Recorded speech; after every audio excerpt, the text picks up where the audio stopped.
Not live.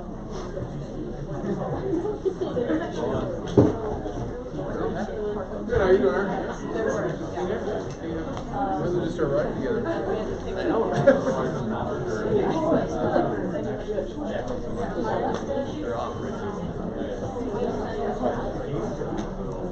I don't know.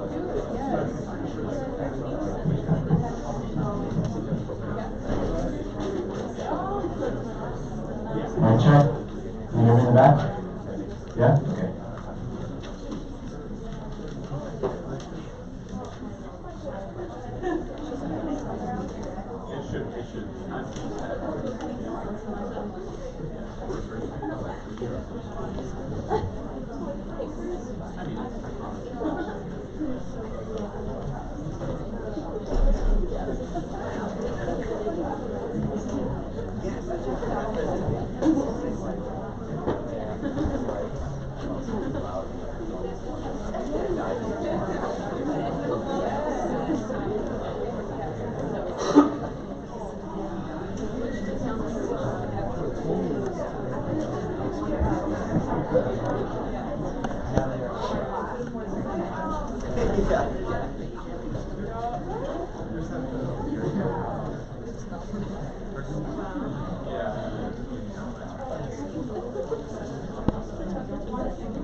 Congress policy.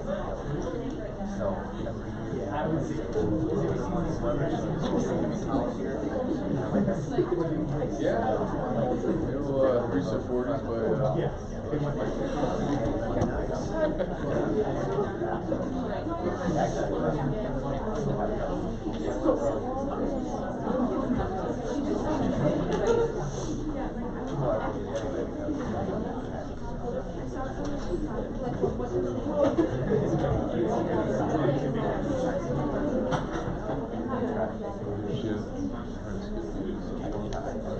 yeah, I told him. I just asked her.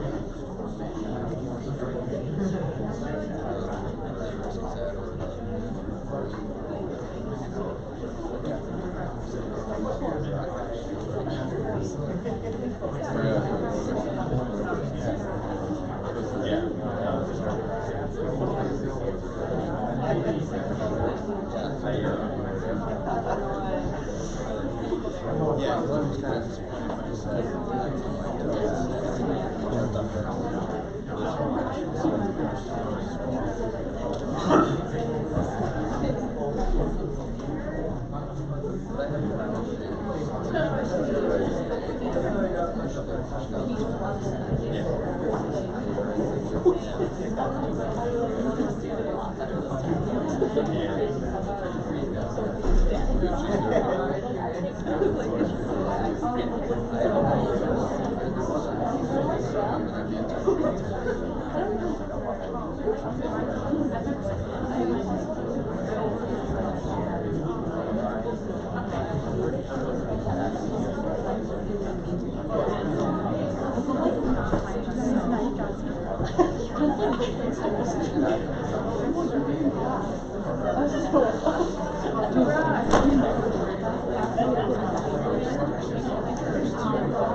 Okay, let's go ahead and get started.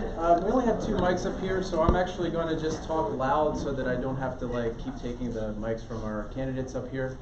My name is John Shelton. I'm a professor in Democracy and Justice Studies, and I am pinch hitting today for Aaron Weinshank, if you know Aaron. Aaron woke up with a terrible cold this morning, and so he asked me to basically show up and read the questions that he's curated. I feel bad for him because he put a lot of work into putting together a list of questions from students from both his class and Democracy and Justice Studies 101, so he's not here to read them. Also, I would have dressed up a bit more had I known I was going to be doing this. Not that I feel like I look bad, but I didn't have a suit jacket or anything in the office. I thought about wearing my commencement robes, but I thought that would just be a little bit weird. So here I am asking the questions. So just so you know what's happening, Aaron and I, Aaron is a professor in Public and Environmental Affairs. I'm a professor in Democracy and Justice Studies. We decided to combine forces and host this with our two classes. So this is Aaron Weinshank's Congress, Politics, and Policy class and DJS 101. Rebecca Nesbitt, who also has a class here today, wanted me to send a reminder to everybody that they actually don't need to sign in for their attendance today. So she just wanted me to make that known. I also wanted to let you know that the Coalition of Voting Organizations of Brown County actually has a table here. They're going to be working to register people to vote after this forum. So you'll want to check, there's the table sort of right there in the middle, and so you can check that out when we are done today. So I wanted to, first of all, just quickly introduce our candidates. We're so lucky that they were both able to make time to be here today. To my immediate right is Patrick Buckley, and I'll introduce them based on information that they gave to a Green Bay Press Gazette questionnaire, and they can, of course, they'll have a couple minutes to add anything that they want you to know. So Patrick Buckley is a small business owner. He has served as a law enforcement officer in the Green Bay Police Department for 15 years, where he worked on SWAT, patrol, and community policing units. In 1994, he purchased his first Subway store, and that's now expanded to 57 locations.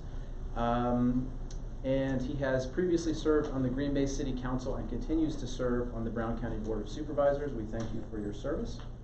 And then to my far right over here is Eric Gengrich. Eric has served 3 terms as Democratic state legislator representing the Green Bay area, most of the Green Bay area.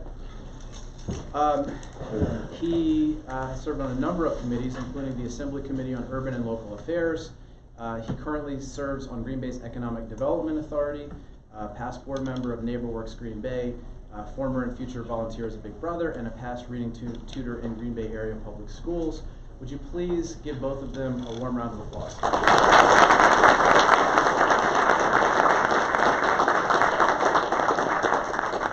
Thank you both for being here. We thank you both for running, and we look forward to a good conversation.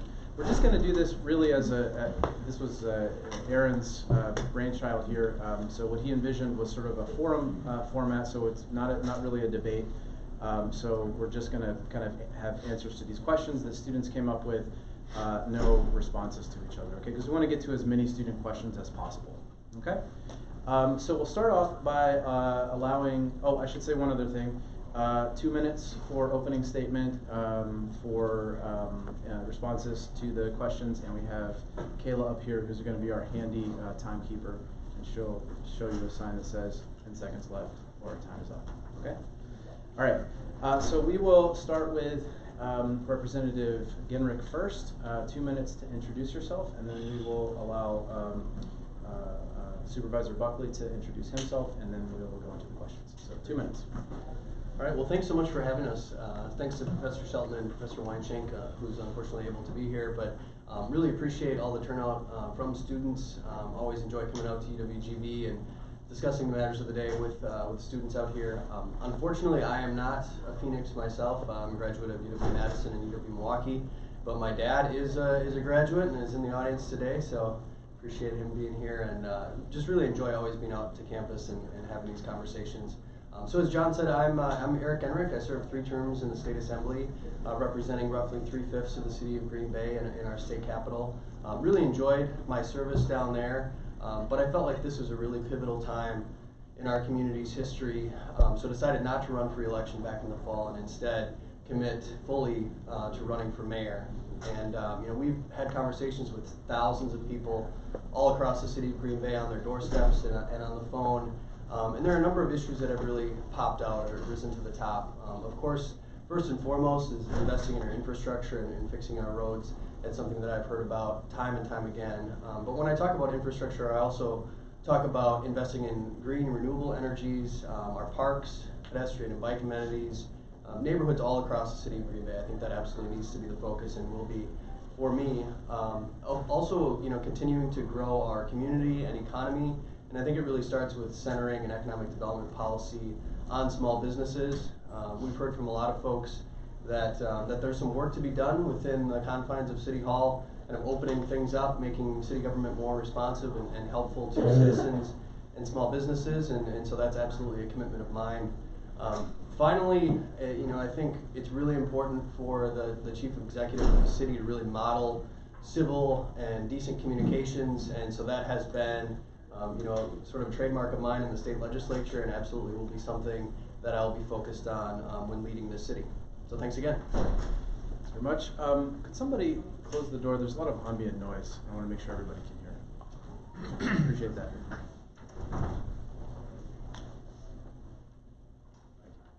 And Supervisor Buckley. Good afternoon. I'd like to thank the faculty, especially and the students, others that came to listen. My name is Patrick Buckley. I'm a retired police officer from the city of Green Bay. I worked on the city council once I retired from the city of Green Bay, in which I worked on the redevelopment authority, personnel committee, and finance committee. I'm still on the county board as stated for 9 years. I chair the public safety committee. I sit on the executive committee. While I was working as a police officer in 1994, I started my first restaurant. Now I have over 57 with over 700 locations.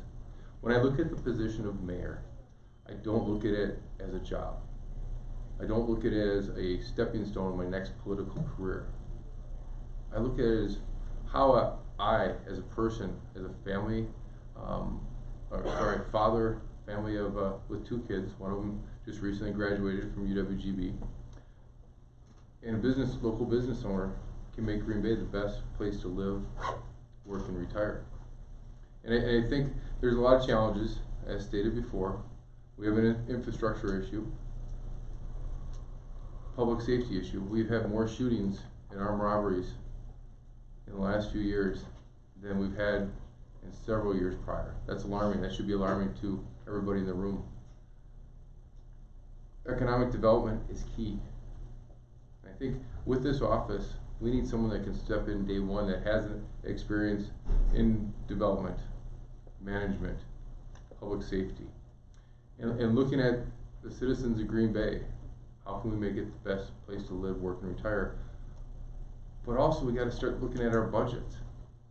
We cannot continue to have a budget deficit going into the next year, every year. We cannot keep taking out of the general fund just to run the city. And I look at the fact that going forward, we cannot continue to tax our existing taxpayers. We need to increase our tax base. Thank you.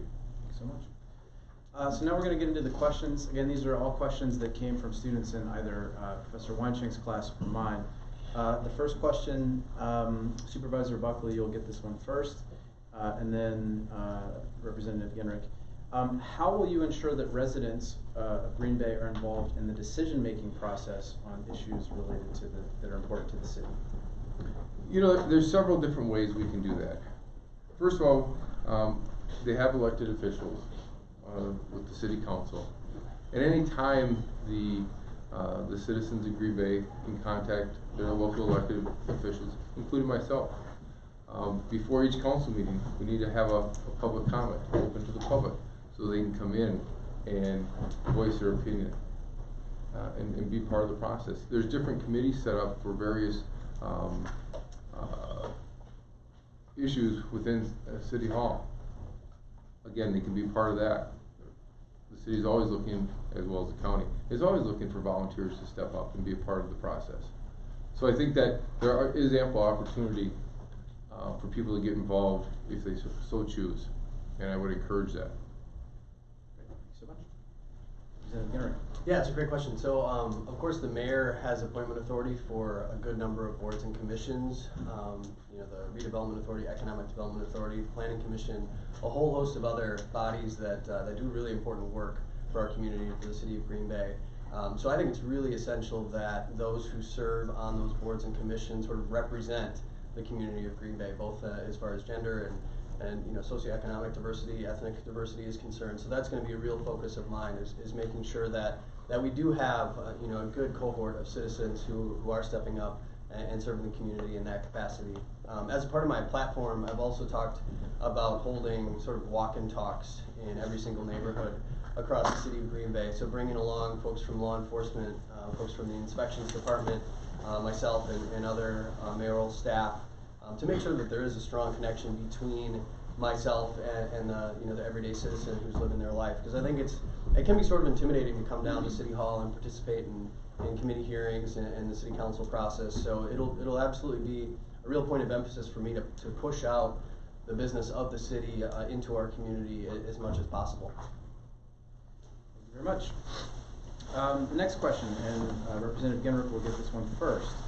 How do you plan to attract and retain young people here in Green Bay? Yeah, I think that's also a really great question. I have so much respect for the cultural and faith and sporting traditions of this community, and I think it offers us a really solid foundation on which to grow. Unfortunately, we also sort of have a reputation of being, not as welcoming as we might be. So it will be, a real focus of mine to use the bully pulpit of the mayor's office, that platform, to make it clear that Green Bay is welcoming, is open to all people who are interested in doing good. If you're interested in doing good, then you're welcome in Green Bay, and so that is something that has been a real point of emphasis throughout this campaign, and absolutely will be for me if I am mayor. I've talked about signing a CEO pledge on diversity and inclusion, of forming an office of diversity and inclusion, and I think those are the kinds of things, that's the kind of culture that oftentimes younger people are looking for, folks who are mobile and able to move to different communities. They want to live in a community that is vibrant, that is interesting, that is innovative, and that's absolutely what I'm committed to doing. Supervisor Buckley, same question. How do you plan to attract and retain young people here in Green Bay? Over the last probably 6 months, as I started this quest for the mayoral position, it's been interesting to learn and not realizing when I would see it before, as I saw in my own employees, the change of the employees over the years. I mean, when I started my business 25 years ago to the way it is today, the youth of today are different. They have different needs, they have different wants, and I think that as a city, we need to take a look at that and adapt to it. Whether it be different retail that they're looking for, whether it be different foods that they're looking for, type of housing. Do we have affordable housing for young professionals starting out? And I think that the city has to start looking at things like that, and that will help us in turn be more welcoming, especially when we're looking to add more jobs in the city of Green Bay. It's going to be very hard to add jobs if we're not adding the amenities that today's younger generations need and want. Thank you so much. Next question, and this will go to Supervisor Buckley first. Research conducted in this area has illustrated that there are gaps between minorities and non-minorities, especially in areas like education. And the question mentions, for example, suspension rates, test scores, etc. Do you have any ideas on how Green Bay could address such gaps? So, Supervisor Buckley first, and then Representative Gengrich.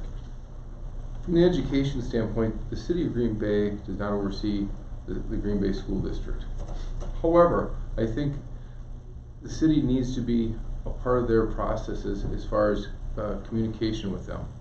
Unfortunately, there's some of our schools that really get a bad rap for some of the things that happen in their schools, and the teachers are dealing with a lot of tough issues with having students that are here today gone tomorrow. When I was a community police officer working in the Broadway district, I worked with a number of the elementary schools, and it would get very frustrating because you work with some of these young kids and you'd see them just up and leave for no reason, or you'd run into them over the weekend on a call at their house, and it's very frustrating because the environment that they end up going back to is in some cases a real tough environment. But going back to trying to get back to the question here, we have a lot of great teachers in the Green Bay School District. We have a lot of good schools. My daughter and my son both went to Martin Luther King Lombardi Middle School. My daughter went to Southwest. My son is attending Notre Dame right now. And I think that as a city, we have to open up the communications with the school district and show to not only the existing public what the school district has to offer, but people that we want to move into the community. When I talk to realtors, what are the two frustrating things that they get from prospective people moving into the community is our taxes are too high, and the school district. They're two detractors, and I hope to change that, because as a city, a lot of times we're dealing with a lot of the same issues the school district is dealing with, and it's unfortunate that that the communication right now just isn't there. We have a school district that feeds them breakfast, feeds a lot of these kids lunch, some of them dinner, and washes their clothes. But then they send them back to the same environment that they came from. And we need to change that cycle. We need to work with the school district, the county, the city. We all need to work together. Thank you. Representative Gengrich. Yeah, well, oftentimes when we talk about talent attraction and retention, we don't think enough about talent retention. I mean, we do have an increasingly diverse population coming through Green Bay schools, and I think it needs to be a focus of this community to make sure that all those folks who are coming through as students feel as though Green Bay is a place for them to thrive once they are ready to go to college and beyond. There are some really good partnerships that are existing between the city of Green Bay and our Green Bay Public Schools currently. Lunches are provided in the parks every summer. There's a really nice connection from a transit perspective in that all Green Bay Public School students do receive free bus passes now. There is now an initiative at Howe Elementary School called a community school. So I'm anticipating that there will be a stronger connection between the city and the school district there. But I think there's more that we can do. I mentioned the lunch program in the parks. We have what is, I think, one of the most amazing programs from a city's perspective in our park supervisor program, our parkies that are in place all across the city of Green Bay.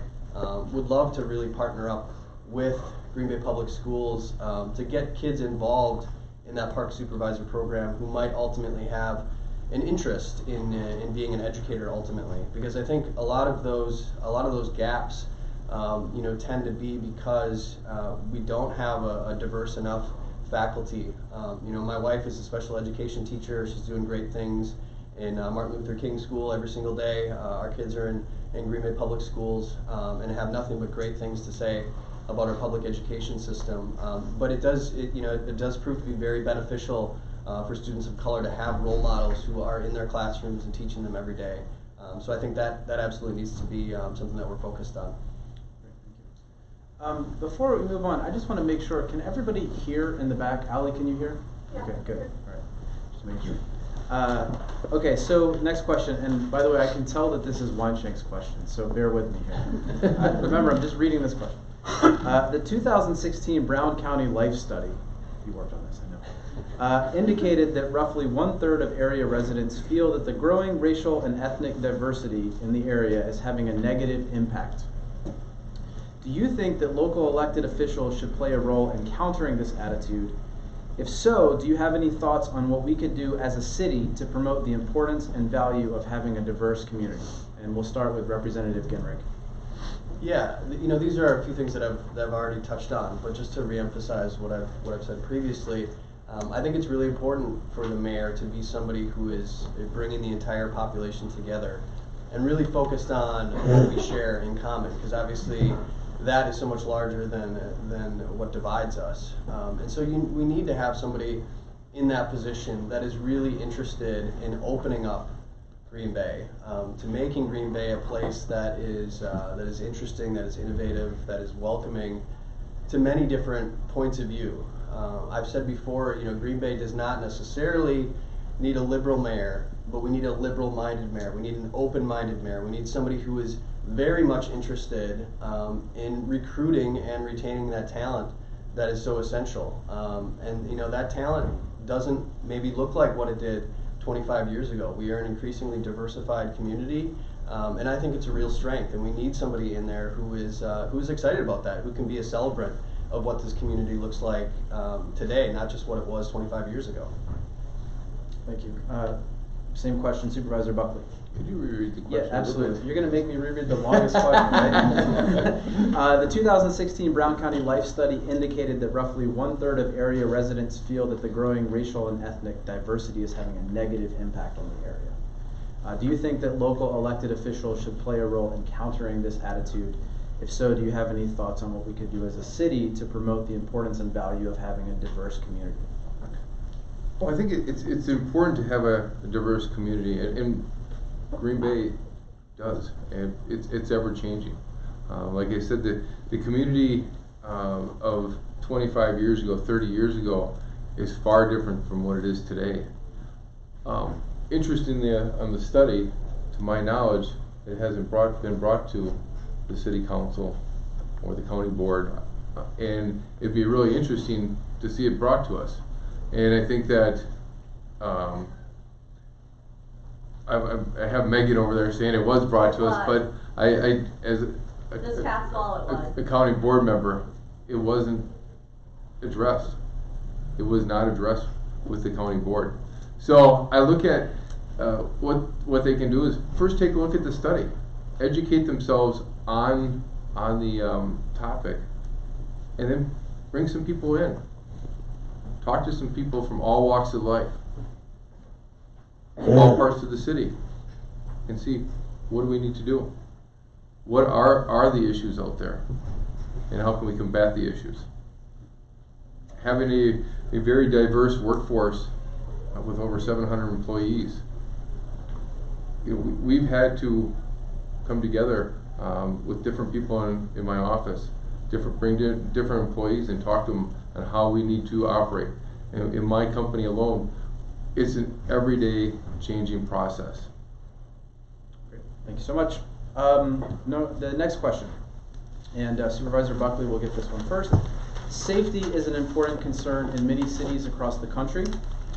What specific steps would you take to ensure that Green Bay is a safe community to live and work in? Well, I feel like that's more of a softball for me because of my background, being a retired law enforcement officer, working for the city of Green Bay, and also La Crosse County Sheriff's Department. Years ago, when I was on the road as a community police officer or in the drug unit, the city police department was a very proactive police department. We did a lot of proactive work with various departments, whether it be probation or parole, inspection department, work with some of the schools. What I see right now when I talk to officers on the road right now is we're a very reactive police department. And I think that for us to look at crime issues of today, we need to be out in the streets more. We need more officers on the street. Right now we're 14 to 18 officers short from when I was working on the road. This is the worst time to be short officers. When we have violent crime on the rise, we need more officers on the street responding to them. A lot of these crimes now involve multiple officers. So at any given time, we could have 6 calls tying up every officer on the street. That leaves nothing for proactive policing. And so what I looked at doing is taking our police department, staffing it correctly, and getting the men and women of the police department out on the road, being proactive. Representative Gengrich, what specific steps would you take to ensure that Green Bay is a safe community to live and work in? Yeah, with a ton of respect for Mr. Buckley's background, I think it goes beyond though just the police department. I would agree that it needs to be fully staffed, but when noting that, I think we also need to be cognizant of the fact that you can't be saying that we need to drastically cut taxes in the city of Green Bay and then fully fund our police department. So I think that's a point that's worth making. I think it also is really important to invest in neighborhoods and neighborhood associations. Those are really important organizations all across the city of Green Bay that make our city strong and safe. And so we need to continue to foster their growth and development. One thing that I've also talked about is creating neighborhood improvement districts across the city of Green Bay. It's something that's enabled under state law but has not been used yet here in Green Bay. And that's a way to, again, strengthen neighborhoods, to develop some revenue and put that to use either with staffing or just improving properties around the city of Green Bay. Also touched on the fact that I'm committed to holding walk and talks with law enforcement, with inspections, with neighborhood leaders in every neighborhood in the city.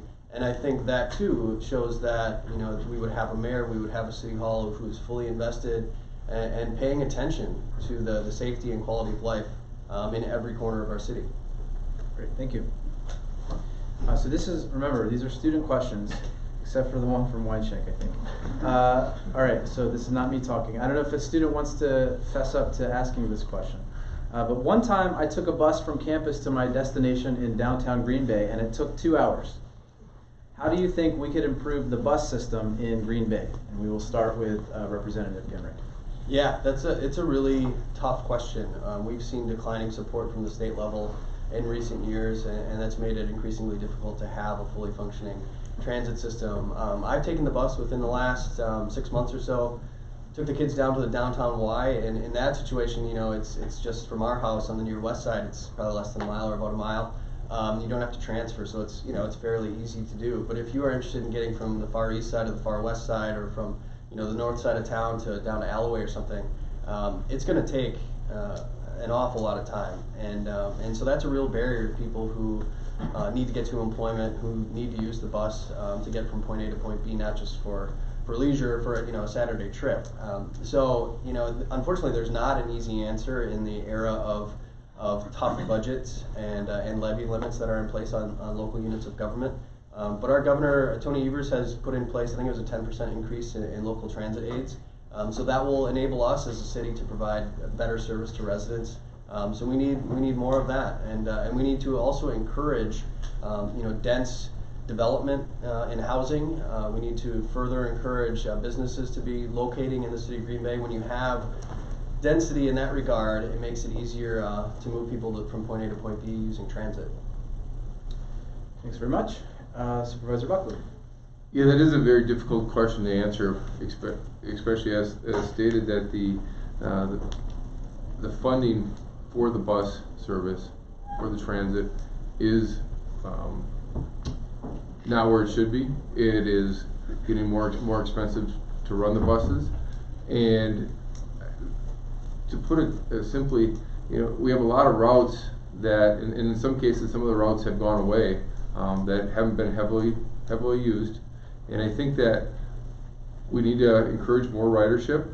And then in a case like with the UW system out here, maybe we need to get together with the city transit system and the university and see if we can't come up with some sort of partnership so that there is more of a streamlined bus route to downtown or to the some destinations. I know other campuses around the country, they have buses running at certain times to certain malls or shopping areas so that students that are staying on campus have the opportunity to go shopping and get some of the things that they need on a weekly basis. Great, thank you so much.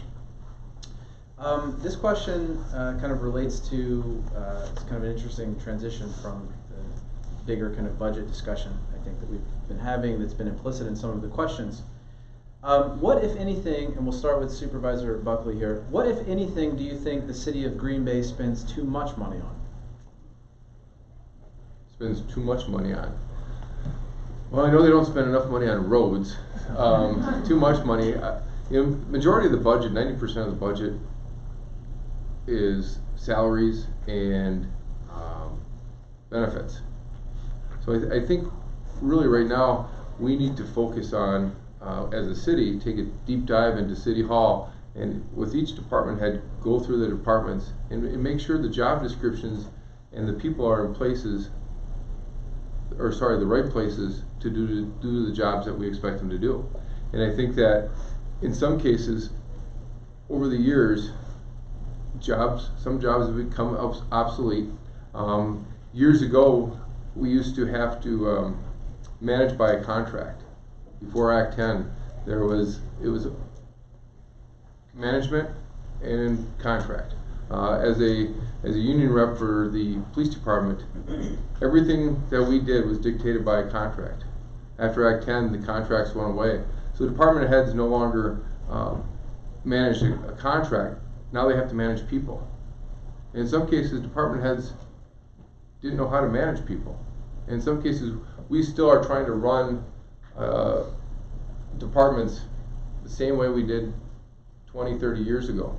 And I think that's where we need someone that can come in that understands management, that understands accountability and productivity, to take a look at all the positions in the city and see what we need to do. Because going forward with the workforce of today and tomorrow and a very low unemployment, the workers aren't out there. And to be honest with you, the city of Green Bay, unless they change how they're doing things, isn't going to be able to afford the workers we need, because we have the private sector that can afford to pay more than the municipalities can. So I think it's a real problem, but we have to have somebody in there that can adapt, and either through technology or equipment, and change our workforce. Great, thank you. Representative Gengrich, what, if anything, do you think the city of Green Bay spends too much money on? I think obviously it makes sense to take a look at the city's structure and make sure that folks are as efficient and as effective as possible. But the reality is, we have fewer people working at City Hall today than we did 20 years ago. So people are working extraordinarily hard down there, trying to serve our community, and I have a ton of respect for what they're up to. As far as what we're spending too much money on, the unfortunate answer is probably on borrowing, on debt service. So roughly 1 out of every $5 is spent on borrowing costs. For the annual budget, roughly $20 million out of $107 million budget is spent on borrowing. And unfortunately, it's not unique to the city of Green Bay. This is something that has been occurring all across the state of Wisconsin. Again, as support from the state level has dropped, as levy limits have been put in place, more and more municipalities are borrowing rather than paying for things as we go. So that is, not to point any fingers, because it's a very difficult situation these days. But that's where, I think unfortunately we're probably spending a bit too much money. Great, thank you. So this question goes to Representative Gengrich first. What can the mayor do to ensure affordable housing for all citizens in Green Bay? So as a part of our platform, we've talked about the importance of developing a comprehensive housing strategy, say like a 10-year strategy for the city of Green Bay, to make sure that we are accounting for all the needs of people from homeless, low income, all the way up to the affluent, high wage earner. We have a lot of needs for high quality, affordable housing in the city of Green Bay. I think we still have need in our downtown, in our core. We need some more density down there. There continues to be strong demand. But we also need some housing out here on the far east side of Green Bay. That's where we really have the only room to grow, and there's real demand out here. There hasn't always been a real cooperative relationship between the city of Green Bay and some developers who are interested in developing some single-family housing and multifamily units out here. So that, I think that needs to be improved. That relationship absolutely needs to be strengthened. So those are a couple of the points. Great, thank you. Supervisor Buckley. The relationship between the developers and City Hall is not good right now. When we look at the developers I've talked to over the last 6 months, there's a lot of them that just stopped developing in the city of Green Bay. And that's not only single-family developers, but multifamily housing units, apartment buildings. They moved on to other areas, Ashwaubenon, Ledgeview, Howard. Those areas are booming right now. And a lot of it's got to do with the atmosphere in City Hall. And like I said earlier, we need to take that deep dive into City Hall and make sure people are in the positions that best suit the city's needs. In reference to developing housing and in the city of Green Bay, we have to welcome these developers back. We have to bring them back in the city of Green Bay and give them, instead of being known as the city of no, and that's coming from our own employees in the city, we're the city of no. We need to become the city of yes. How are we going to get this done? We need to have people responsible for development projects that can help usher these projects through and make sure that these are getting done in a timely manner, making sure that the obstacles aren't just internal obstacles because we have departmentalized silos. And I think that if you look around at some of the developments that are waiting to happen out there, there's some wonderful things happening down by Titletown, where they're looking at putting in affordable housing for young professionals coming to the area. The Far East Side, there's developments waiting to happen. It's City Hall that's slowing them down, and that all starts at the mayor's office. The mayor has to help promote Green Bay, all parts of Green Bay, and make sure the development is happening. And in that case, the supply and demand will help take care of that itself. The developers are eager to do it. They just right now don't feel they can function in the city of Green Bay, and as mayor, I would change that. Great, thank you. So I want to just make a quick announcement. I'm going to go off script in a little bit, and the reason for that is because both of our guests here are doing such a coherent job of answering these questions that we're getting through a lot of the topics pretty quickly, and some of them have been addressed. So there are a few questions I'm not going to ask because they've sort of addressed them in other questions. So if you're out there and there's something that we haven't talked about that you want to ask about, I think we're going to have time to do that. So especially for our students out there, if you want to sort of jot down a question that you're interested in that hasn't come up, we're going to have time, I think, to field a few questions from y'all. So just be thinking about that. I have a few more things I want to ask about, but I wanted to give you some time to prompt you so that you could be thinking about those things, okay? All right. So the next question, we will start with Supervisor Buckley. And then go to Representative Gengrich. The police building and fire station number 1 are in need of repair. I know nothing about that. I'm just reading a question that somebody put out here, so you can feel free to disagree with that. What are your thoughts on the construction of a new public safety building to house police and fire services? The existing building, I basically lived there for about 15 plus years. I know the building inside out. It's changed how we utilize it over the years, but I think right now, at our current, with our current debt and our current budget situation, it'd be very irresponsible of us to go out and spend $50 million on a new police station. Yes, $50 million. On the county board, when we had to move the sheriff's department, we were able to find a building and spent initially just over $5 million to put the new sheriff's department in over GB and 172. Now, I will tell you I voted against that initially because I was concerned about the add-ons going forward with that. And we did end up adding on a little over $2 million in separate buildings to it. Now, going back to the police department, I think that there's options for us to look at for short-term fixes that will suffice. The work that needs to be done by the officers, and yes, they need a place to go to, a home department, but let's not forget, their first priority is out in the streets with the citizens of Green Bay. And I'm confident we can make something work in the city of Green Bay to take care of their needs going forward until maybe we're in a better situation. But $48 to $50 million price tag for a police department right now is not what the taxpayers can handle. The fire department, I would say the same thing. There's options that we can take care of for the fire department as well. Right now, I would like to see going forward to get our budget under control and fix our infrastructure. At the same time, we'll be helping work through our development needs, which will increase our tax base. But we do have priorities right now, and right now it's not necessarily building new buildings. Representative Gengrich. Yeah, I think we do need a new police station. We absolutely need a new fire administration facility. The fire administration is in Firehouse 1 down on Washington Street. It's a beautiful historic building, but it's kind of it's a ridiculous place to have your fire administration.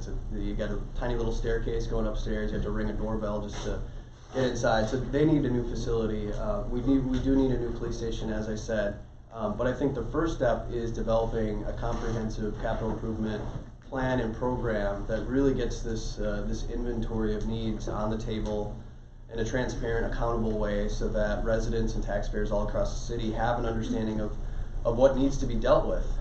We've talked about infrastructure already. The roads absolutely need to be repaired, but these are also needs. So we need to get everything, like I said, sort of on the table, so that we can develop that financing strategy together, to have an understanding if we do have enough borrowing capacity to take on the building of a new public safety center.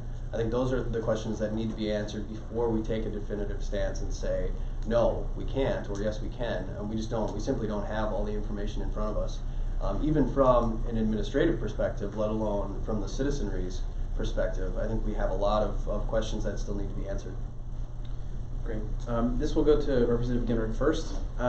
If elected mayor, and I'll let you answer this any way that you want to, not that you had to listen to me anyway when you're answering questions, but how would you capitalize on the knowledge and expertise available at UW Green Bay? So that could be faculty, staff, students, whatever direction you want to go there. Right. Well, mayors that have been elected since UGWB was in place out here, I'm sure, have talked about strengthening the connection that exists between the university and the city, and I won't be any different in that regard. I think it absolutely needs to be, that relationship needs to be strengthened. Developing a physical presence closer to the city's core, I think, would be a very beneficial thing. I know there are ongoing discussions about doing that and have been for some time, but as far as the cultures are concerned of the city and the university, I think we can really make some strides there. I know that there is a Center for Civic Engagement that is being established or has been established, is in the very early stages, and I'm really excited about what that could mean for both the city and for the university. I know that the mayor's office has employed interns in the past, political science or public policy students. Would love to certainly kind of throw open the doors to students who are interested in participating in that capacity with the city of Green Bay. There is an effort called Read Big that is in place in many universities, university towns, and communities all across the country. I would love to start something similar to, again, kind of strengthen that connection between the intellectual life of the city and of the university. Supervisor Buckley, how would you capitalize on the knowledge and expertise available at UW Green Bay? At UW Green Bay, we have thousands of both faculty and students combined. And I think that if you look at the diverse group of people that are out here, the different information that we could capture from them could be really helpful, especially when we're talking about economic development. It would be nice to put together, depending on what kind of development we're looking at, and that might actually, as we talk about it, that might actually help spur us in the right direction on what development is needed. If we can come out here and talk to groups made up of students and faculty. It's kind of interesting because I've talked to a couple different people where they see kind of the university as just a little bit outside the city. It's not really in with the city, and I think that a good option for the city would be to come out here and have some listening sessions in which it would help, how should I say, mold the future of the east side of Green Bay. It would be nice to bring University Avenue out here and develop it more out towards the campus, so the campus in Green Bay are more aligned together, are brought together, and be a part of the city. Great, thank you. And so the next question will go to you first, Supervisor. Some cities are moving towards getting energy from renewable sources. Are you interested in pursuing that if elected mayor? I will look at all options for energy. I know back when I was on the city council, we were trying to, at that time, bring in different vehicles with natural gas versus the diesel. It's been a long process to get them, and only certain vehicles at that time worked, but I definitely look at all options for renewable energy. As it was this morning, I had an interview with WPS this morning and talked about some of the things that they were doing to look forward into the upcoming years, especially in the city of Green Bay. So. Great, thank you. Representative Gengrich. Yeah, I had a similar meeting with WPS this morning, and renewable energy came up. I've taken the pledge the League of Conservation Voters has put out to local leaders and those who are hoping to be local leaders. So planning to put Green Bay on a path to being fully renewable by 2050. Obviously, that's a big aspirational goal, but we've seen the price of solar energy in particular drop dramatically over these last few years. So we're facing an opportunity where we really can make and need to make those investments if we're interested in being a resilient, strong city, one that is being prepared for the effects of climate change. In the state of Wisconsin, we have local communities from the far northwestern edge all to the far southeastern, from Bayfield to Milwaukee, Eau Claire, Madison, Middleton. Many communities are moving in this direction. There's a lot of grant opportunities out there. Eau Claire just recently won a $180,000 grant for them to move on that path to being fully renewable by 2050. So yeah, fully committed to doing that, and I think it's really an exciting time to be involved in that effort. Thank you. So this is the last question that I have, so if you're ready for a question in a second, you can jump in, all right, after I ask this one and they have a chance to respond. Representative Gengrich will go first. Many people in the Green Bay area are excited by recent developments related to arts and culture. How do you think Green Bay could further expand arts and cultural opportunities here? So we do have a public arts commission that's been started up within the city of Green Bay within the last, say, 18 months or 2 years. They're doing some really fantastic work, bringing in grant dollars to fund public arts projects within the city's boundaries. And fully supportive of those efforts and committed to making sure that they are financially sustainable, because it is one of those amenities that people are really looking for these days. They want a community that is culturally and artistically vibrant, either to visit or to live in. I think it's a big priority for a lot of folks, young professionals, but empty nesters and everybody really in between. I think you have some great leadership out here with Kelly Strickland and the Widener Center. Would love to tap into the faculty and others who are doing really great work in the arts and culture area. But it's something that is needed, that is, people are looking for. So we do need a mayor that is cognizant of those amenities and how important they are, and somebody who's really going to be an advocate. Supervisor Buckley. In some cases, you go to different events and you don't think them as arts, and they do fall in it. And I think as mayor, just to keep this brief, you really try to promote and emphasize what the Green Bay community does have. We have a wide variety of different arts that happen throughout the city, out on campus here, and I don't really think the city promotes it very well, even internally. So I would, as a mayor, really try to promote more of the events that happen throughout the city, and work with our people within the county. There's a lot of things that happen, not just in the city, but the county, and maybe there's some partnerships that we haven't taken advantage of yet. Great, thank you. So now we have a chance for you all to ask questions. We have a few more minutes here. Yeah, is it Sam? No, it's Mark. Mark, sorry. So, what is the biggest difference between you and your opponent, in your opinion? So the question was, what is the biggest difference between you and your opponent? And we'll start with Supervisor Buckley. What I believe is the biggest difference between myself and my opponent is our background. Again, I'm a retired law enforcement officer who served in various capacities in the police department. In those capacities, I've worked with several different departments within the city. Being on the city council, I served on the finance committee, personnel committee, and the redevelopment authority.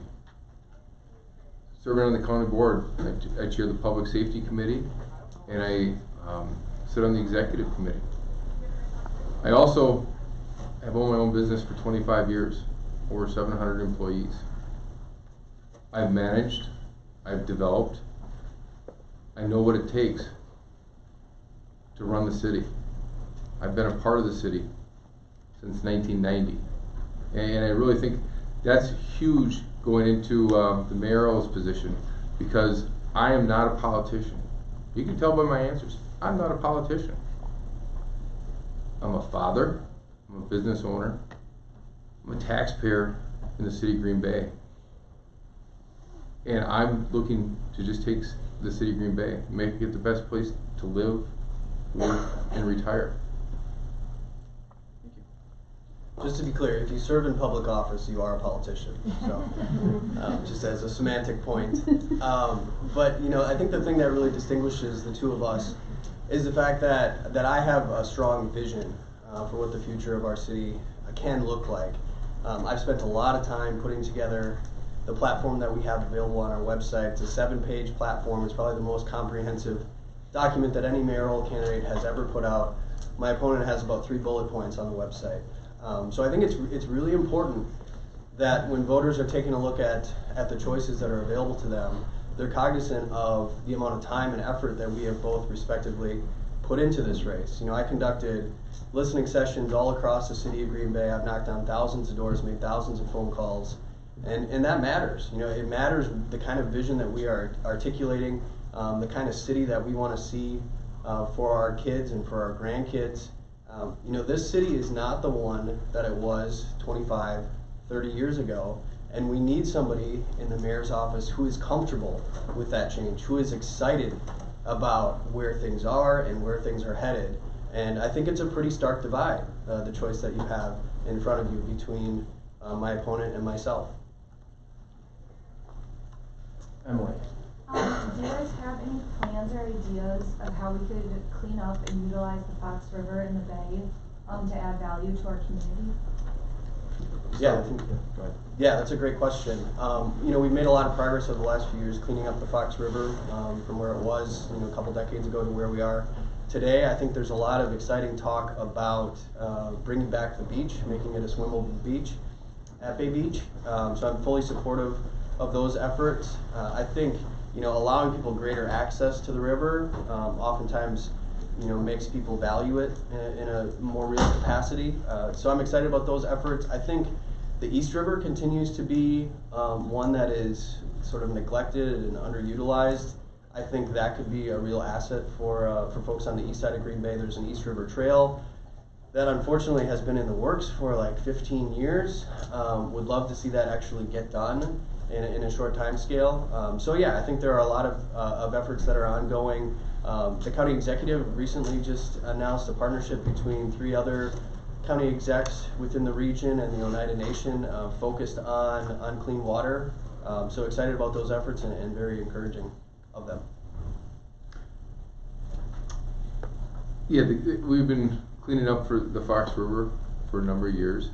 And if you look at the excitement around the river right now, the riverfront, a lot of the development that is talked about is spurred on along the Fox River. So I think as we continue to clean it up, and as more businesses and residential and recreational areas become a part of the Fox River, it's just going to fuel that more, if you will.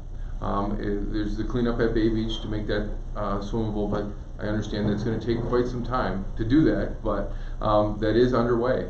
But I really think if we look at what's already underway in the city of Green Bay, and hopefully can be emphasized a little bit more with some cooperation or partnerships with the county, the Fox River could be a huge draw for the city of Green Bay. Other questions? Professor Nesbitt. Thank you so much.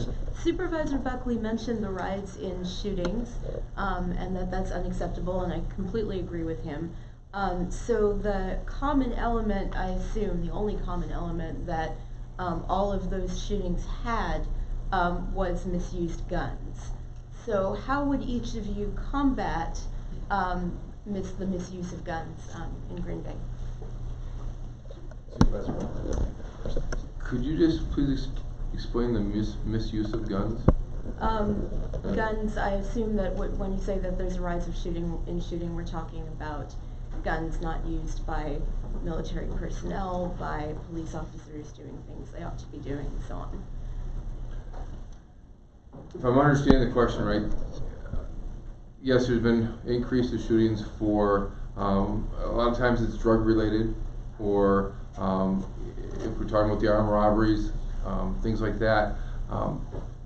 It's usually done by not, how should I say, gun owners or people that aren't responsible gun owners. And I think that, again, it goes back to our proactive policing. We have to take a look at the elements out there that are committing these crimes and hold them accountable for their crimes. A lot of what's happening with the guns aren't necessarily responsible gun owners. These are people that are, and a lot of it is drug related. We have a drug problem in the city of Green Bay.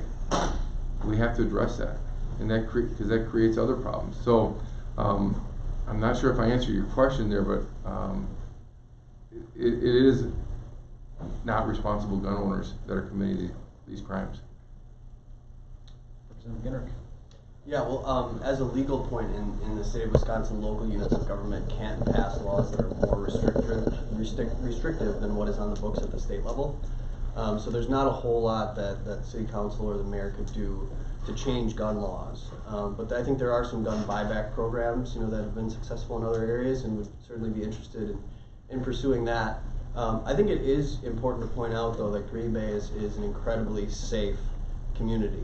Any shooting is too many. Any murder is obviously too many.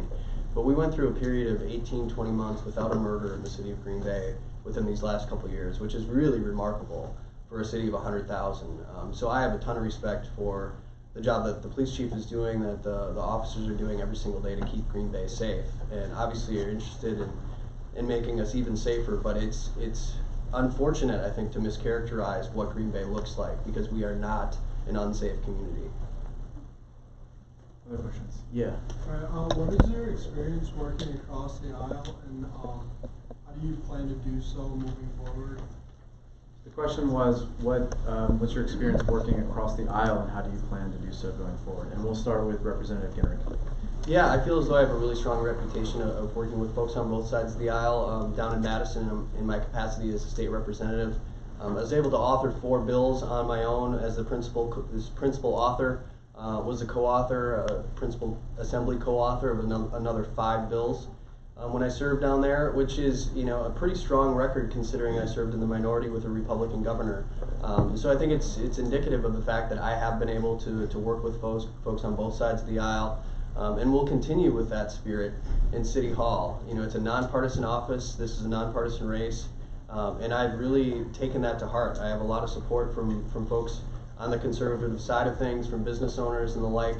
I have the endorsement of former County Executive Tom Hintz, who served as a Republican sheriff in Brown County, County Executive Nancy Nussbaum, again, a number of business owners who are working here in the city. So it's something I believe in. I think it's demonstrated by the service that I offered to the state of Wisconsin, and like I said, I'm committed to serving in that way in City Hall. Supervisor Buckley. The position of mayor is a nonpartisan position. So is being on the city council and the county board. So is working for the Green Bay Police Department. And so is being a business owner. And I like to think that throughout my years in the city service, I've been nonpartisan.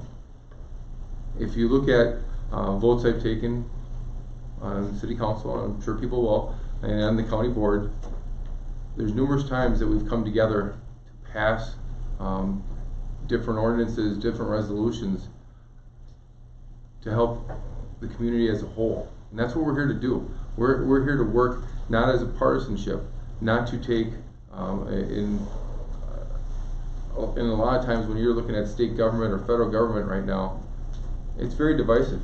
It's very one side of the aisle or the other. If you look at voting records, you'll see that typically Most of the Democrats are voting together.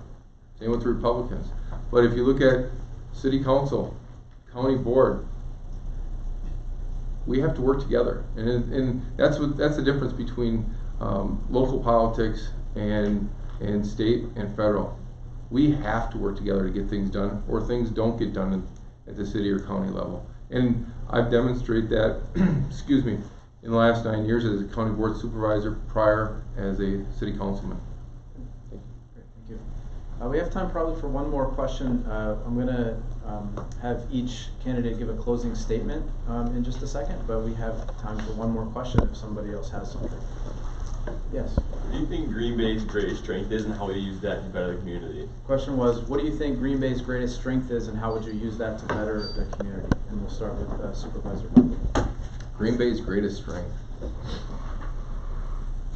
If you look at Green Bay, it's primarily been a working community. We have the Green Bay Packers in the community. That's a huge strength for us. That puts Green Bay on the map. And if you look at Lombardi Avenue, where all the development's happening, where's the city presence? There is no city presence on Lombardi Avenue. And I, as mayor, that is one of the areas that we need to develop and utilize as an asset to not only develop Lombardi Avenue with the Packers, with the county, with Ashwaubenon, but use that as a catalyst to help bridge Lombardi Avenue to downtown, bridge Lombardi Avenue to Military Avenue, where we can spur even more development and get people further out in their community. And I really think that Green Bay as a whole has a lot of opportunity by using those assets, because Lombardi Avenue, let's face it, brings thousands and thousands of people to this community every day. But keep in mind, we also have a very thriving, especially look at the Green Bay packaging expansion. We have a thriving industrial community that also helps Green Bay in being on the map here. Green Bay Packaging's going to spend over $500 million in developing a new facility will bring jobs for the next 50 years. We need to bring more of that to Green Bay. Representative Gengrich? Yeah, I'll probably choose the easy way out and not just pick one. But I think the strength really is the people in the community, right? We're so blessed to have people who live here, and the work ethic that's been sort of indoctrinated over generations. We're really lucky to have that kind of talent located here in this community. But I also think the natural resources that we touched on with the Fox River and the Bay make this community very, very strong and attractive to people who live here and to those who are visiting. Of course, the Green Bay Packers, as Mr. Buckley said, really put us on the map and make us sort of a worldwide known quantity. And it's difficult to sort of underestimate the value of that. But I'm running for mayor because I am so excited about everything that this community has to offer. I don't think you can be a pessimist about this community and want to lead it. So I'm continually impressed every single day by the people and organizations and businesses that are really doing tremendous work in this community. Great, thank you. So at this point, we are going to allow both candidates to give a closing statement, their last words, explain why you should vote for them. I'll kind of conclude everything in a second, but just a reminder that Election Day is April 2nd, so it's coming up very soon. And hopefully you've learned a lot about each candidate, and you have some information here that's going to help guide you when you go out and vote, because we all know that everybody in here is going to vote, right? So, okay. So we will start with Representative Gengrich and then Supervisor Buckley. Well, thanks again to Professor Shelton and Professor Weinshank, and for all you students for showing up and participating in this discussion. I think it's been an important one and a valuable one, an enlightening one for me. As I said, I'm incredibly excited about where we stand as a community.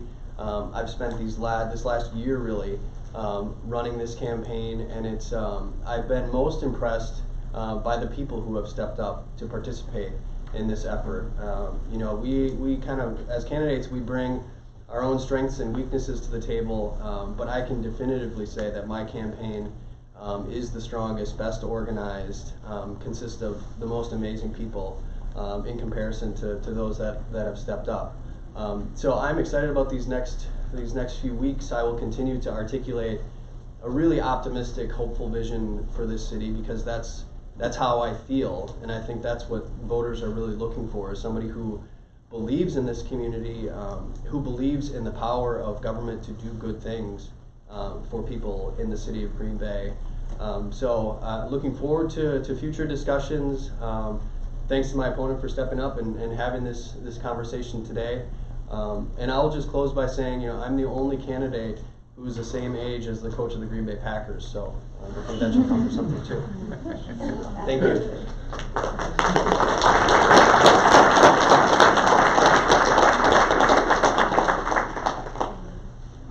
Supervisor Buckley. First of all, I'd like to thank everybody for coming. It's truly been a pleasure. It's a nice break from knocking on doors and walking through the snow and ice, as we do pretty much every day. And that's one of the things that, as I started this journey on to run for mayor, is getting out and talking to all the individuals and listening to their concerns and listening to what matters to them. And it's really about the citizens of Green Bay. That's why we're doing this. You know, again, I look at the position of mayor. It's not a job. It's not the next rung on a political career. This is really a position where you want to make Green Bay the best place to live, work, and retire. And in my campaign, I like to think of it as really a grassroots campaign. Again, I'm not a politician. Yes, I serve on the city council and the county board, but that's not my full-time job. I've worked in the private sector. And I think that when we started this campaign, I funded it myself. I look at others who are funded by lobbyists, who are funded by state campaigns that just transfer money over, and then also are campaigning for mayor while they're representing and should be working at the state level. I'm the candidate that has the ability to step in day one and solve the issues and work on the issues that the city is facing. I am a realist. I'm going to tell you that the city, with its high debt, is not in good shape. With its budget, it is not in good shape. I don't have a problem telling you that. But there is a lot of great things happening in the city of Green Bay. And as a mayor, I can't wait to be a part of changing the city and seeing these good things that are happening come to fruition. Thank you.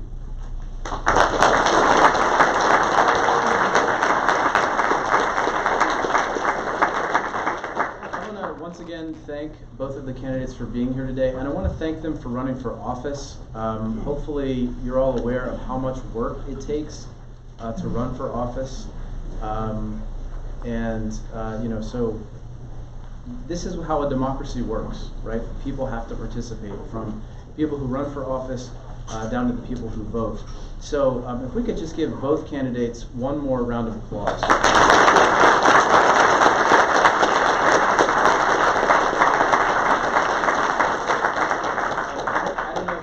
To jet off somewhere, but I'm sure they might be very willing to stick around and shake hands, answer questions that you might continue to have for them. But I want to tell everybody that they need to make a plan to vote, because let me just reiterate, some of you heard me talk about this before.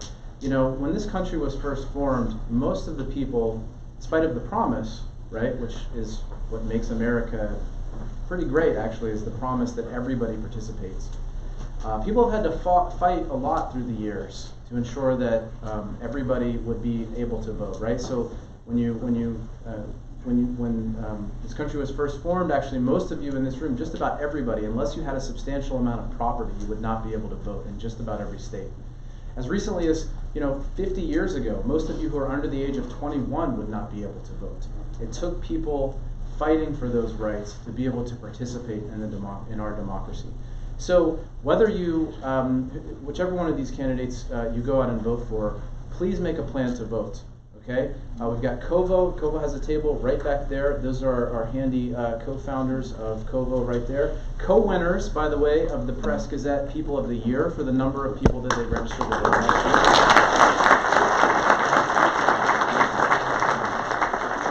Charlotte Gaska and H. James Smith. So, they will help you figure out how to register. Right, you can register online at myvote.wisconsin.gov. They will also help you request an absentee ballot. So if you don't want to wait in line on election day, you can request an absentee ballot online up until March. Well, there's some complications, but basically, effectively, you need to do it before March 13th, right? They will set you up. So if you want to go talk to them, make sure you're registered. Request an absentee ballot if you want to do that. Okay? So enjoy the rest of your day. Thank you so much for coming. Eric? Always fun. Thank you, sir.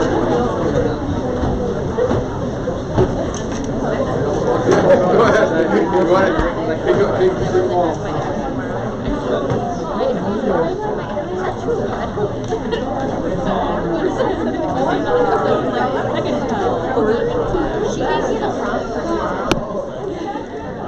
Back to you, Marty.